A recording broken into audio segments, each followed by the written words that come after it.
Assalamualaikum warahmatullahi wabarakatuh. Yang terhormat Bapak Muryanto dan Bapak Ardianto.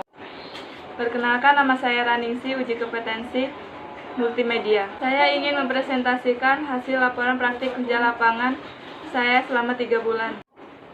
Yang terdiri dari bab 1, bab 2, bab 3, dan bab 4. Bab 1, pendahuluan, yang berisikan A. Latar belakang praktik kerja lapangan, B. Tujuan praktik kerja lapangan, C. Tujuan pembuatan laporan PKL, D. Manfaat praktik kerja lapangan. A. Latar belakang praktik kerja lapangan. Praktik kerja lapangan adalah suatu bentuk penyelenggaraan pendidikan keahlian profesional yang memadukan secara sistematis dan sinkron program pendidikan di sekolah dan program penguasaan keahlian yang diperoleh melalui kegiatan bekerja langsung di dunia usaha atau dunia industri untuk memperoleh suatu keahlian profesional tertentu, yang dinamakan praktik kerja lapangan atau PKL. B. Tujuan praktik kerja lapangan: meningkatkan daya kreasi dan produktivitas terhadap siswa sebagai persiapan dalam menghadapi atau memasuki dunia usaha yang sesungguhnya. C. Tujuan pembuatan laporan PKL: mendorong siswa agar mampu mengembangkan atau mengemukakan pikiran dan pendapatnya serta mampu menuangkannya dalam bentuk tulisan yang sistematis, logis, dan dengan menggunakan bahasa Indonesia yang baik dan benar. D. Manfaat praktik kerja lapangan: menjalin kerjasama yang baik antara sekolah dan perusahaan terkait, baik dalam dunia usaha maupun dunia industri. Mengenalkan siswa-siswi dalam pekerjaan lapangan di dunia industri dan usaha sehingga pada saatnya mereka terjun ke lapangan pekerjaan yang sesungguhnya dapat beradaptasi dengan cepat. Bab 2, yang berisi A. Sejarah, B. Struktur, C. Visi dan misi, D. Aset, E. Tata tertib, F. Jam kerja, G. Lokasi, H. Materi.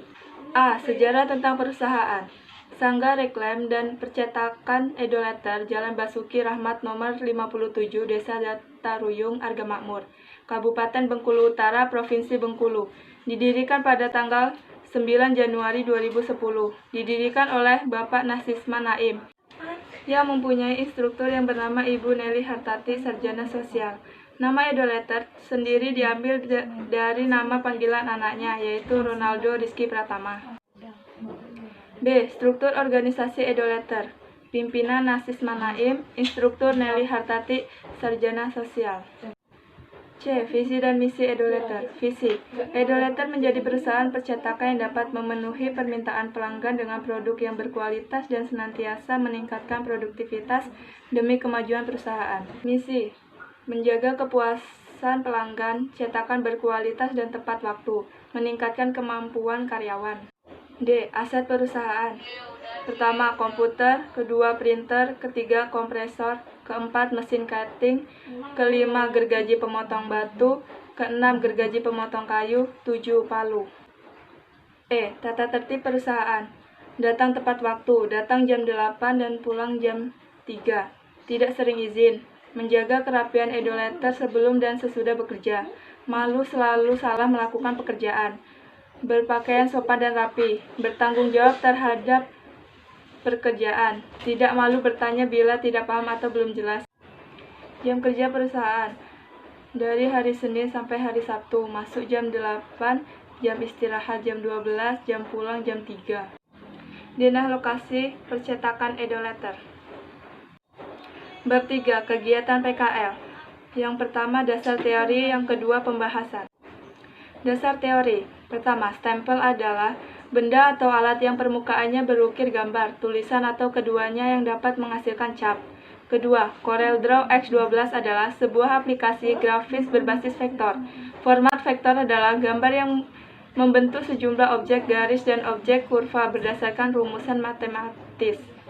3. Printer HP laser jet profesional 1102 merupakan jenis printer yang metode pencetakannya tinta bubuk atau biasa disebut toner dengan menggunakan perangkat inframerah. Mesin stempel flash adalah mesin untuk membuat stempel dengan metode flash secara cepat dan mudah, yakni hanya beberapa detik saja. Kertas karkir adalah kertas tembus pandang yang biasanya digunakan oleh para desain untuk merancang desain atau gambar. B. Pembahasan: membuat stempel warna atau otomatis. Alat dan bahan: komputer, printer HP laserjet profesional 1102, cutter, kertas parkir, mesin flash, karet Renoplex warna, tinta, warna disesuaikan dengan pesanan, gagang stempel, bentuk gagang disesuaikan dengan pesanan, lem fog, mesin pemotong karet warna, dan plastik mika bening. Langkah-langkah membuat stempel. Yang pertama, membuka software CorelDRAW. Software CorelDRAW adalah aplikasi untuk membuat stempel. Bukalah software CorelDRAW pada desktop dengan cara mengklik 2 kali ikon atau dengan cara klik pada ikon lalu klik open. Yang kedua yaitu membuka new document. Yang ketiga, membuka lembar kerja baru dengan klik new atau dengan menekan tombol kombinasi Ctrl+N. Keempat, membuat lingkaran utama dengan outline width 2,0 dan memilih ellipse tool F7 pada toolbar, kemudian drag pada pack dengan menekan Ctrl agar objek lingkaran berbentuk lingkaran sempurna atau simetris. 5. Membuat bulatan lagi menggunakan ellipse tool. Duplikat lingkaran pertama, copy plus paste dengan menekan tombol Ctrl+V, outline width 1,8. Kemudian duplikat lagi lingkaran yang ketiga, copy plus paste, dengan menekan tombol Ctrl+C dan Ctrl+V dengan outline width 1,2. Buat persegi panjang dengan menggunakan rectangle tool dengan ketebalan outline width 0,5 cm.